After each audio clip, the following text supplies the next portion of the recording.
Hello, welcome to the Miss Camay Show.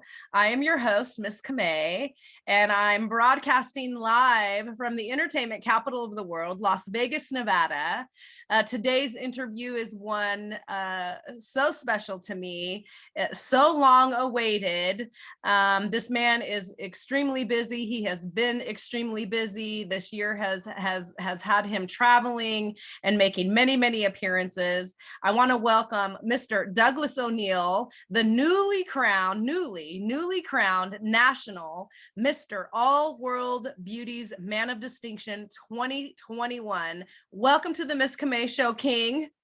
Thank you so much. It's a pleasure to be with you today. It has been a long time coming and it's finally here. So really excited to be here with you today. Well, thank you. Thank you so much for sharing your voice with us, sharing your platform with us. We've got so much to talk about. We want to highlight you and all the glitz and glamour and all your fabulousness. So I understand you've been involved in pageantry for many years. This title is not your only title. This is not your only competition. You've definitely been very active in the pageant world. So talk to us about your pageant journey. Where did this all start leading up to your current title? Well, my pageant journey started as a young child. I've always loved pageants. People who are around me were involved in pageants. My uncle was a director on the Miss Black circuit in the 70s when he was in college. So he produced HBCU college pageants for young African-American women in the HBCU college circuit. And so I kind of think that's where where it comes from, you know, just that inner love for pageants come from. My sister competed in the Miss USA system for about a year. And again, it just sparked my interest in pageants even more. And it just, you know, just kind of melted over into my adult life. I became a director on the local level for Miss Texas and Miss America in 2013. Okay. And I was a local director for the Miss DFW pageant for about 5 years. Okay. And my very first Miss DFW placed first runner-up at Miss Texas. So I was very proud of that. Yeah. Yeah, and so started competing in pageants myself in 2012, which was considered, as for a man or for anyone, it's a little late because I was in my late 30s when I started competing. And we know the age out for most men systems is 26. So I found systems that accepted me, competed in those systems, was very successful in those systems. Mm-hmm. I was a state title holder and a national title holder for US Universal in 2013. Mm-hmm. Took a couple of years off and was a national title holder and an international title holder for United Nations in 2017. Wow. I won my international title, Miss United Nations, in Kingston, Jamaica in July of 2017. Amazing. And that is a whole breath full of competitions. And decided to come back in 2019 and accepted the state title, Mr. Lone Star State, for the All World Beauties brand and the Man of Distinction brand. And due to COVID, I held my state title for 2 years. Oh, yeah, there were several pageant systems that did that. Those lucky title holders had a whole extra year of reigning. Absolutely.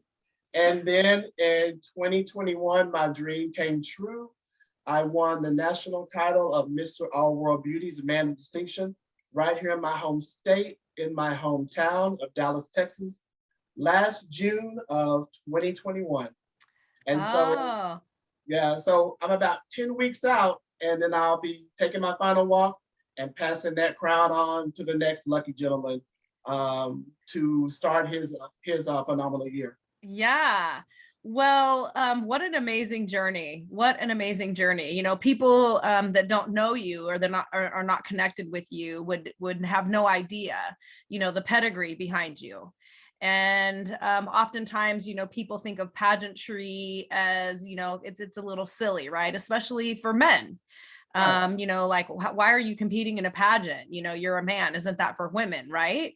And Mhm. so so talk to us a little bit about that. You know, obviously you were blessed with the pageant bug, right? The pageant Yeah. bug that we all get. So why pageantry? Why pageantry? Why compete? You know, especially after being a director and directing a pageant, and you know the production side of it.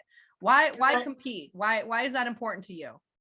because because what I was able to instill in young women, I also learned a lot from being a director, and I was able to see it from, from a backstage point of view. And so as a director, I learned how to compete. And not only was I learning it, I was coaching it. So I was like, why not take my own advice and my own coaching and put it to the test? And I knew that there were male systems out there that I could compete in. Mm-hmm. I researched it and just started doing it, and I loved it, and I still love it to this day. Yeah, yeah. Um, in pageantry, we often talk about platforms, right? And it's not so much something that is necessarily really discussed, you know, maybe outside of your pageant interview. But the foundation of pageantry lies within the platform, right? Right. The platform of the system, of the pageant system. Mhm. You know, you and I've talked before, and you know, you talk about the principles of the pageant system, and when you decide to compete, man or woman, you know, to the importance of understanding the brand of the pageant, right? Right. So your platform is something that is essentially your message. It's your podium. It's the microphone, you know, that you speak at, right? And Right. so your platform is F.L.I.P, and that's an acronym for Family Love is Precious. And I think that is an amazing platform, and at the same time very vague in general. You know, it just encompasses so much, right? So Right. why that platform? Why is that particular platform? Why is that, you know, that voice in the microphone important to you? Yeah, I always tell people, especially clients that I coach, research the system and understand what that system is all about before you get involved. For me, my platform, I always tell people that my platform chose me. I did not choose my platform because I grew up in a house where there was domestic violence, there was alcoholism, there was depression, there was addiction, there was depression, there was suicide. Mm, So growing up with all of that, when I started trying to figure out what my platform was going to be, I, went back and forth. I said, well, I could do breast cancer because I had women in my family who had, battled breast cancer. Some mm-hmm. survived, some didn't. Uh-huh. Then I had colon cancer in my family, and mental health was issues Yes. in my family, and I could have done men's health. But then when I took a step back, I said, all of that's great. However, choose a platform that directly affected you, Right. and that was close to you. And so when I took that step back, and I said, I could work around the mental health within the family. And it was something that I experienced. It was something that I knew about, and Mm-hmm. it was a no-brainer for me to choose for my platform because it was already there. It was there Yeah. right in front of me. Yeah. And so that's how I chose that platform, because it was something that I grew up with the first 11 and a half years of my life. You know, we tend to kind of float over or gloss over these topics of conversation, right? Especially when we talk about our childhood, and our adverse childhood experiences, or ACEs, Mhm. you know, that we experience, and the trauma that we go through, right? And as we grow into adults, and you know, we go through life, we begin to understand the trauma, and we begin to understand how, our ACEs affect us now as adults, 10, 15, 20 years later, right? Right. And so I know because you and I are connected on social media and we follow each other, definitely because of Pageantry, for sure. The tragic event of Miss Christ, one of our beloved pageant sisters, just made such an iconic statement, when she was crowned. But the recent event of, her taking her own life, and you were actually pretty vocal about that. You were pretty vocal about that on social media, and because I know you and you've shared, your personal testimony with me, I understood it. I clearly understood it. So, talk to our audience a little bit about that. You're in pageantry, you're competing, you're coaching, you're talking to your clients and also, your fellow delegates about their platform, and you have an opportunity to really be a voice on this topic and help people to understand even what they might not even understand about themselves, right? So talk about that a little bit, as comfortable as you are with the topic. How did that event of Miss Chris, affect you? It affected me pretty hard. Just because I had just recently seen her on TV, on Extra, as a correspondent. She had just hosted the co-hosted the Miss Universe pageant. So not just myself, but the whole world had just seen her. Yeah. And when it initially happened, I found out about it like the following day. And I had been out of town. I had just come home, and I wasn't really ready to grasp it and accept it at the time. So as media continued to come out about it, it just affected me. Like I literally shut down. Like I was emotional. Yeah. I cried a lot, and I could just remember seeing her face and all of the smiles, but we don't understand what's going on behind the smiles. Yeah. With people who deal with depression and things of that nature.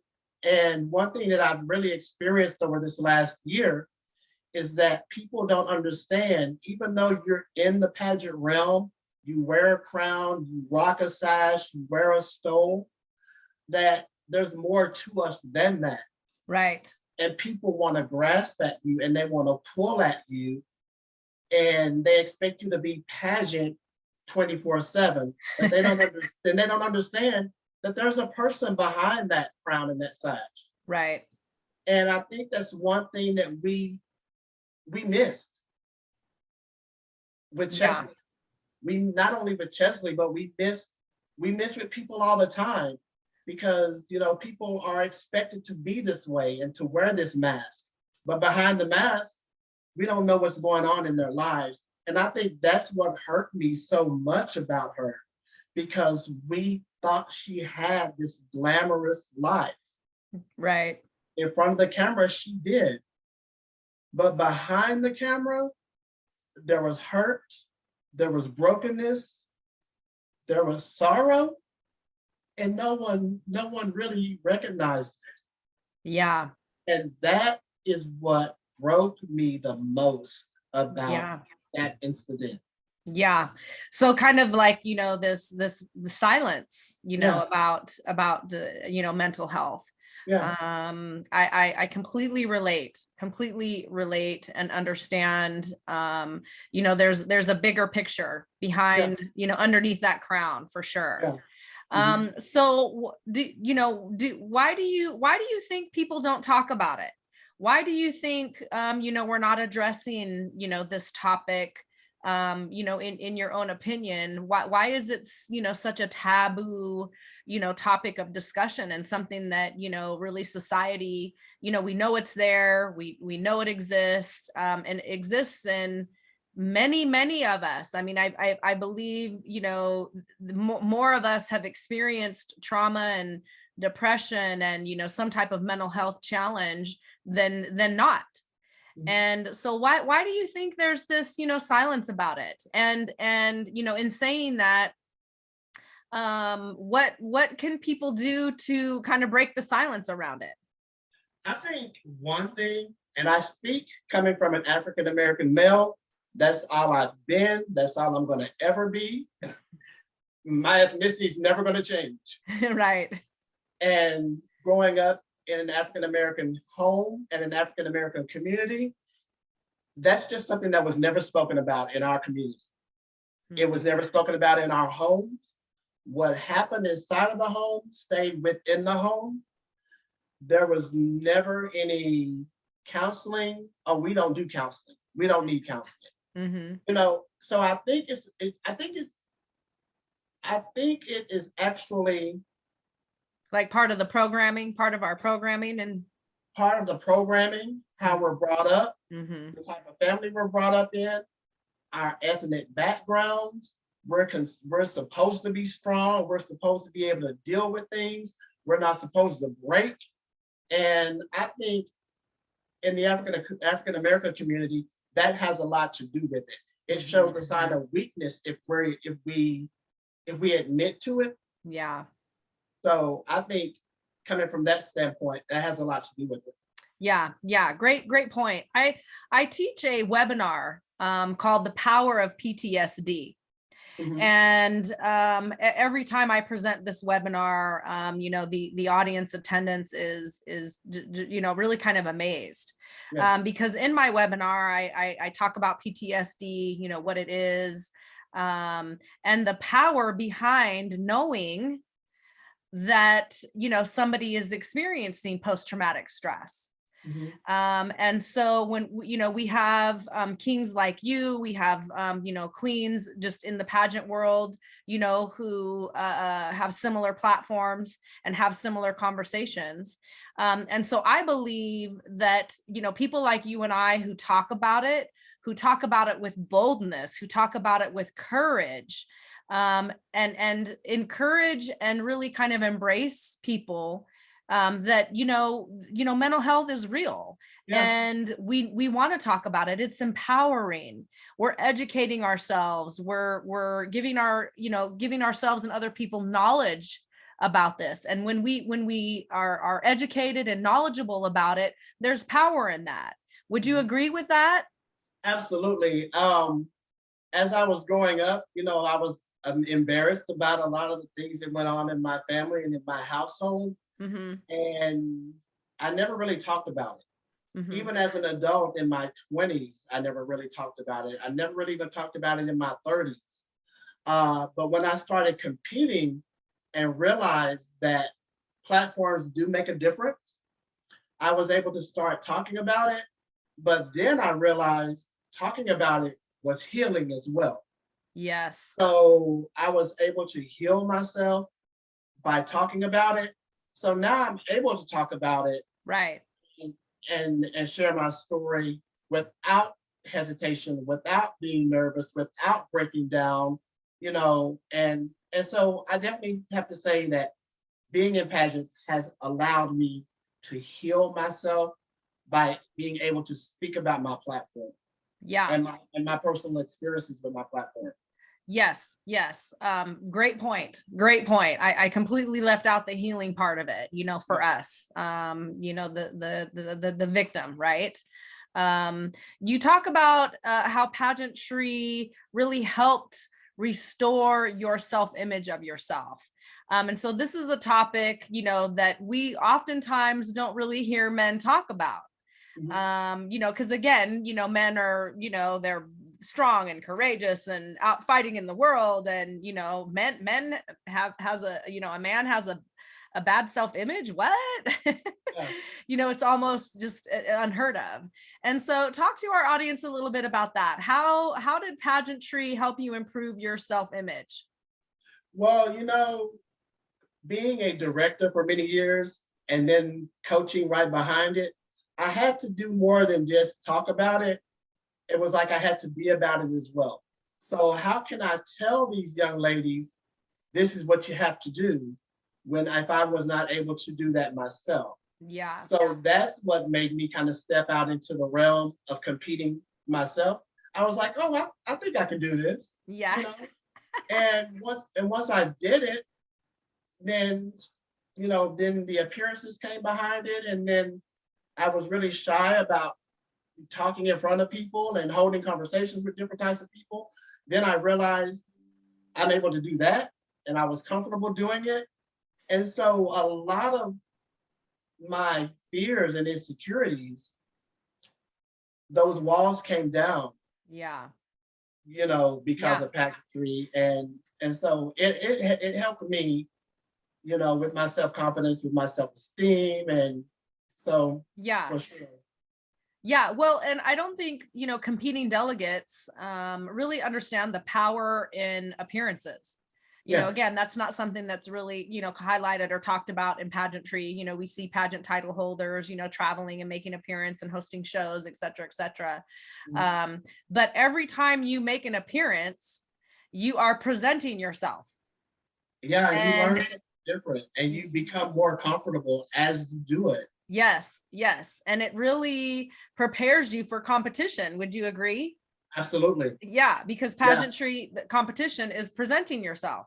Yeah. Is presenting yourself. Yeah, definitely, definite power in appearances. To any competing delegates out there, if you are, a little hesitant about competition, find a pageant platform that aligns well with your values and your morals, and take that honorary title and start booking yourself, start making appearances.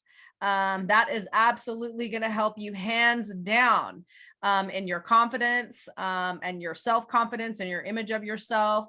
Also, correct me if I'm wrong, but recording yourself speaking, recording Yeah. yourself walking, recording, pictures, taking pictures of yourself, looking at pictures of yourself, how you're posing, how you're presenting yourself, and really not to come from a place of condemnation or judgment, because that's not, the foundation of what we're doing, but, how to improve, how to speak better, how to stand better. I'll share with you recently, my husband and I, we're doing some print work for a plus size designer here in Vegas. And it's my husband's first experience in front of a camera. And, the photo shoot was all great and all fun. And then we get the images back, right? Yeah. And my husband is a very lean man. He's very lean. His physique is very chiseled. But he's looking at his pictures, and there's some pictures where he appears to kind of have a belly because of how he's standing.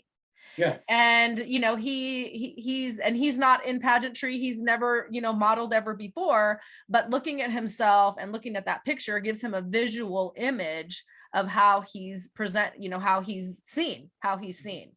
And I'm sure, Douglas, there's your picture behind you, the beautiful poster behind you.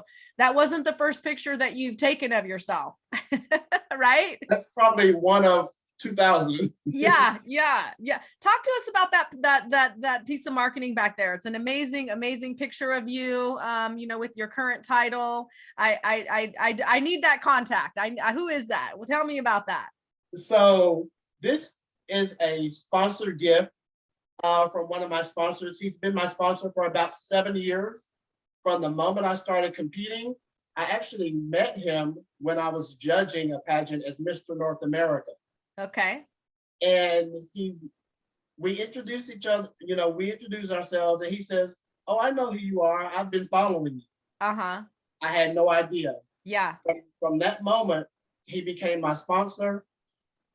My photos, anything from my photos, he took care of my photos for me, my headshots, my competition photos, my pop-up banners. This is the second one that he's done for me.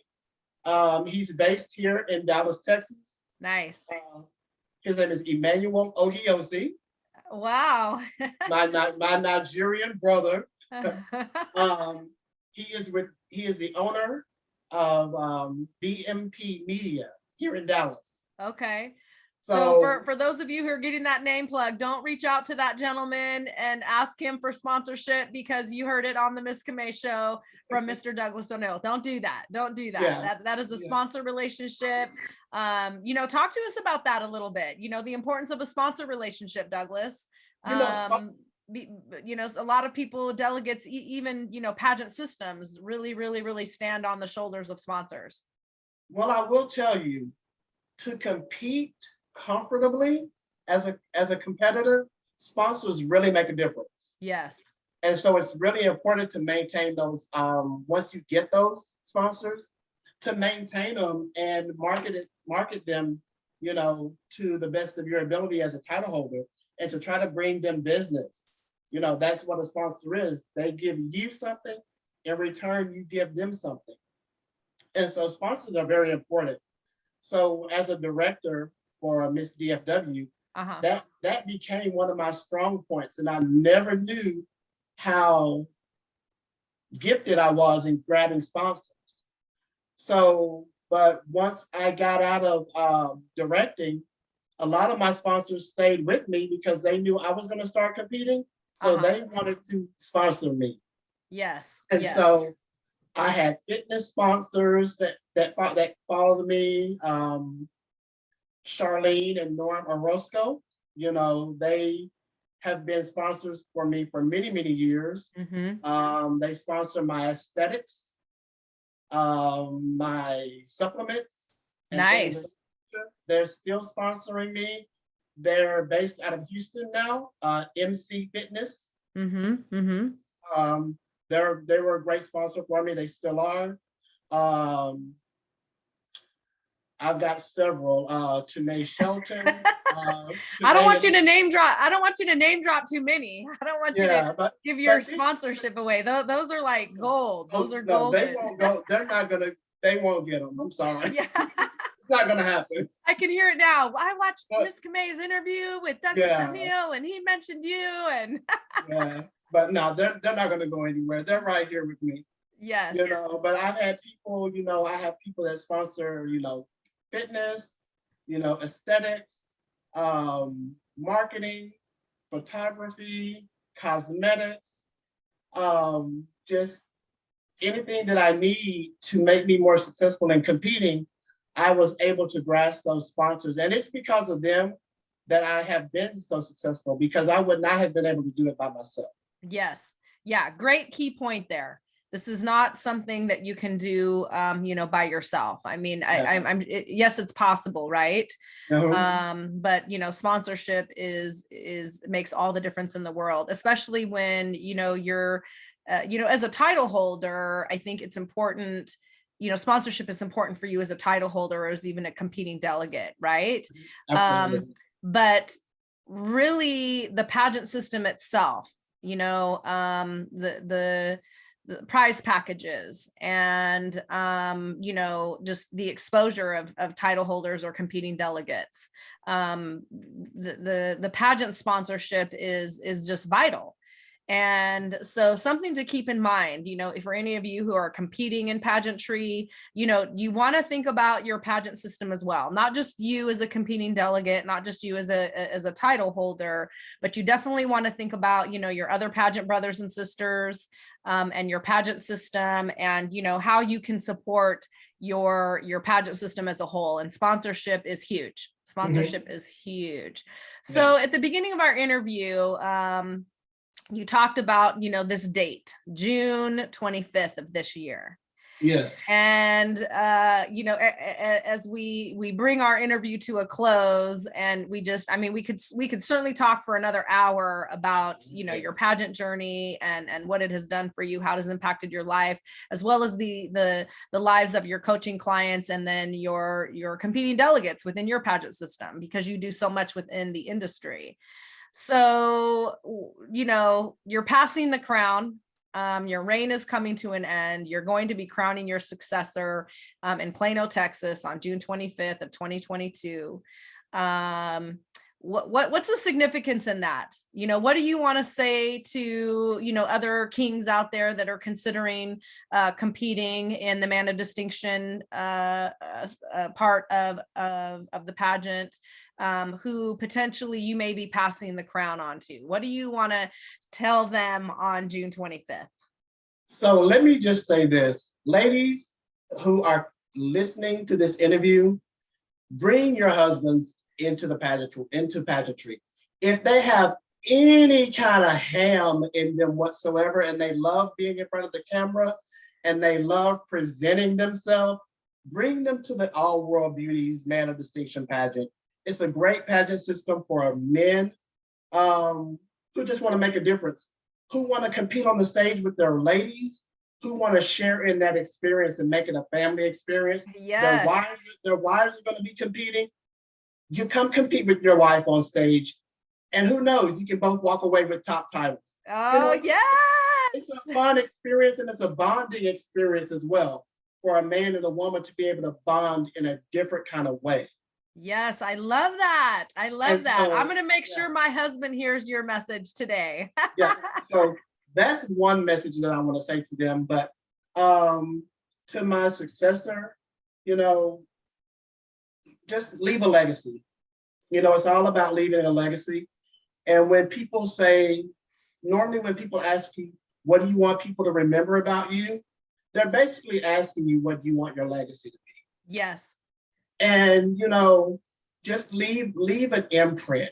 It doesn't have to be a big footprint, but if you just leave a little bit of an imprint and you make a difference in somebody's life or lives, you've done your job. I can speak on a pageant sister of mine, Jennifer Embers Gutierrez. Mm-hmm. I met her over the last year competing in the Plus America system. Uh-huh. And she messaged me one day and she says, my son saw you. He was so enamored by you. He did not know about kings and things like that. And now he wants to be a king. And then he wanted to meet me. And she asked me if I would FaceTime him, if I would surprise him and FaceTime. Uh-huh. And so it's things like that that really, make this journey worthwhile. For a little child to say, I want to meet this person, and then I get on the computer and I surprise this little child. Right. And give them some inspiration and give them some hope and say, hey, I want to wear this crown, or I want to wear the stole or something like that. So that's why I say just leave a legacy and leave an imprint in whatever you do in your pageant journey. If you are chosen next man of distinction, just leave a legacy and touch lives. That's what's most important. Yeah. You talk about legacy and, sparing the emotional side of, our closing out our interview. Your pageant director, Andrea Sledge.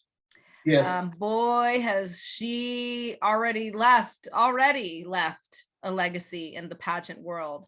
I had the great experience of competing against her actually in my very first national pageant competition with the American Beauties Plus pageant system.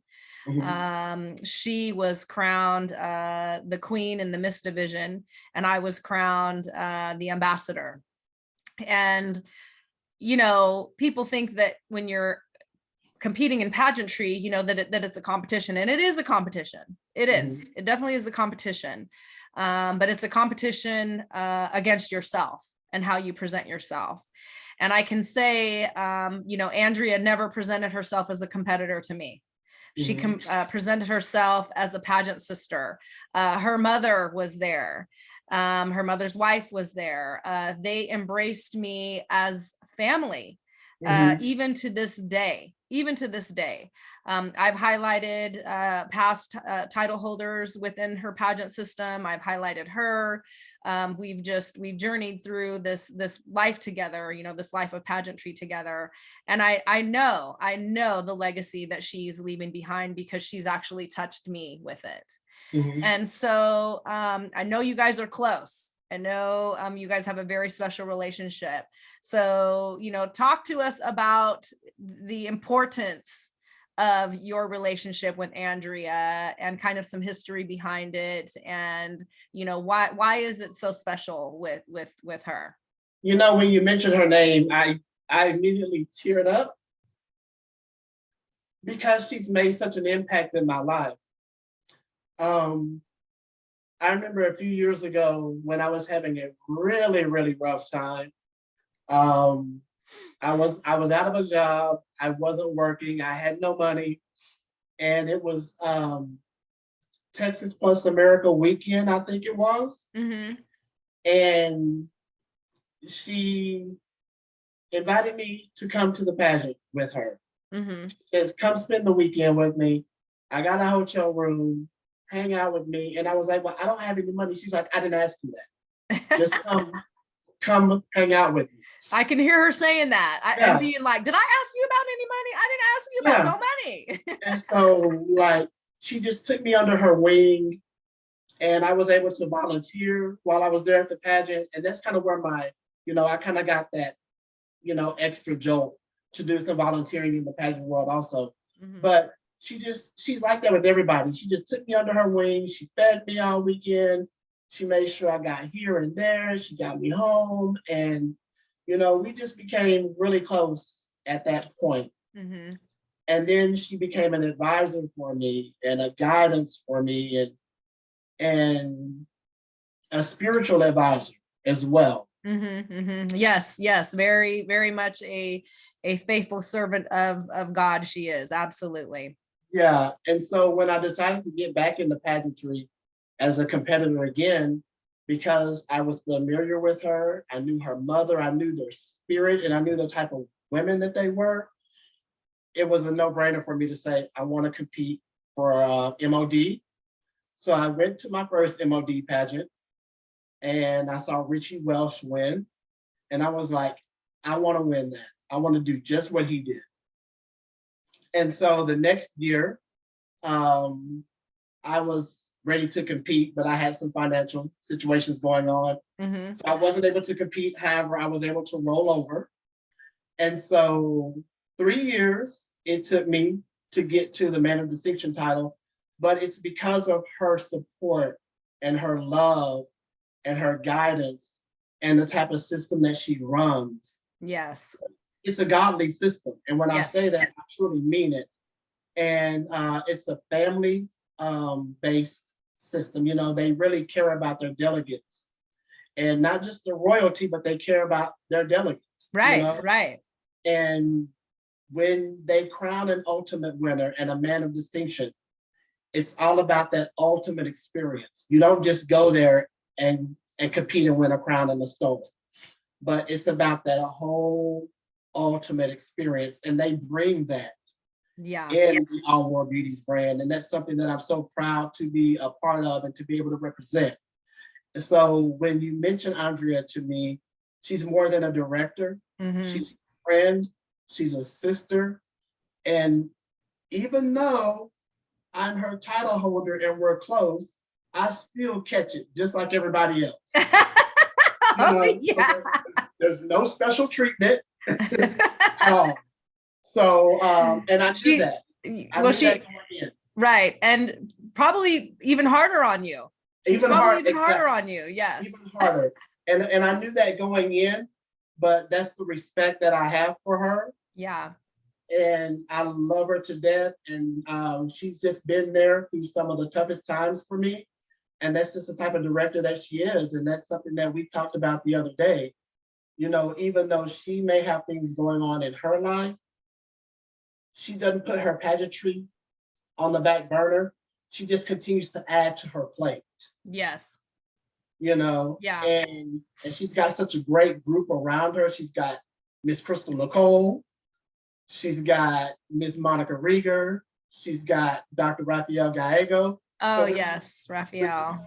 When you have a wonderful support system like that, yes, you just can't help but be great. And even though she's great by herself, she's even greater with that wonderful group of co-directors that she has. And I'm so blessed to have been a part of that, and I'll always be AWB MOD king, regardless of what happens after I pass on this title. Yeah. So with saying that, with I think I saying know where that, you're going. you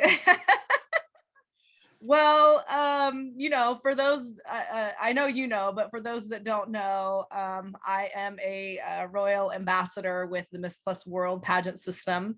The amazing, beautiful Nanette Weeks and Constance Zenner, who are directors for that pageant system. This year, 2022, they just launched Mr. World Intercontinental. And we just had our first Mr. World Intercontinental competition, and it went very well. There was a part of it that was virtual. We had some delegates that were competing in other countries who actually competed virtually, which was just an amazing feat to pull off. And I know Andrea and Nanette and Constance, they are sisters in Christ, and pageant sisters and pageant queens, and we've all socialized within this pageant world, despite being involved or directing different systems. And so what do you think Andrea would say, or how would she feel if you decided to compete in 2023 for the title of Mr. World Intercontinental? Do you want me to call her? Do I need to reach out to her and have a little chat with her? I think I may have having an interview. She knows our interview. She knows I'm going to talk to you about it. Well, I think I may have put it in her ear already. I think I may have whispered it to her. But one thing about her, she's very supportive in anything that I want to do in the pageant world. So does that mean is this a consideration? I mean, I'm not trying to recruit you or. Well, let me tell you, Man of Distinction, I had said was going to be my last title. I said if I won this pageant, I was going to retire, because every stage competition that I've competed in, I've won. So I wanted to keep my record. So, but Mr. World Intercontinental is sounding pretty tasty right now. So I'm getting the itch again. So we'll see. We'll see. Okay. Well, if you have any questions. I love being on stage and I love competing. And so we'll see. There may be one more left in me. We'll see. Yeah. Well, and just to close in the conversation, the foundation of the pageant system that you compete in is extremely important to you. You've mentioned that before. Yes. And, I can tell you, I was done with pageantry until Nanette and Constance launched Miss Plus World. And they brought me back into pageantry. And so, you know the integrity of them. The integrity of the pageant system, because you're partnering with their brand as well, because you are a brand yourself. And so, knowing what system you come from, knowing the title that you hold right now, knowing the foundation of Miss Plus World and Mr. World Intercontinental, very well aligned, sir. And would definitely not disappoint you in, representing that pageant system. We would love to have you. You've reigned supremely. There's no doubt about that. And you're, an amazing representative for the kings around the world. So I thank you. I thank you for the consideration. I thank you for what you're doing in pageantry, through pageantry. Tell people how they can contact you. You've got your pageant coaching business. Not only are you a title holder, but you also your pageant coaching business, Prince of Pageantry Consulting. So if somebody's interested in coaching with you, or getting some mentorship, or if they just want to follow you in your journey and how you have come to reign supremely, where can people find you and connect with you? Well, on Instagram, you can find me at my first, middle, and last name, Douglas Oneal Green. I'm on Instagram. Facebook, you can find me at Douglas Oneal. You can also find me on Facebook under the Douglas Oneal, Mr. Our World Beauty's Man of Distinction. And Prince of Pageantry Consulting is also on Facebook as well. So I have plenty of avenues where you can reach out to me, and you can also reach out to me for booking opportunities through Andrea Sledge on the National Our World Beauty's Facebook page. Well, thank you so much, King, for your interview today. I'm so grateful that you stepped onto my platform and up to my podium and shared your story. Keep shining, keep sharing your testimony, keep growing in your courage, keep growing in boldness and sharing your testimony and helping other kings in their journey to the ground. Thank you so much, Douglas. This will not be our last chat, and I'm looking at that date, June 25th. I'm going to be watching you. Alrighty, it's been a pleasure. Thank you so much for having me. I've been looking forward to this for quite some time. Thank you so much, Douglas. It's been a pleasure. Thank you. Thank you. Alrighty. Thank you so much, everybody. You've been watching the Miss Camay Show on YouTube. Please like and share this video and tag someone who needs to hear this message. Thank you so much for watching, you guys. Bye-bye.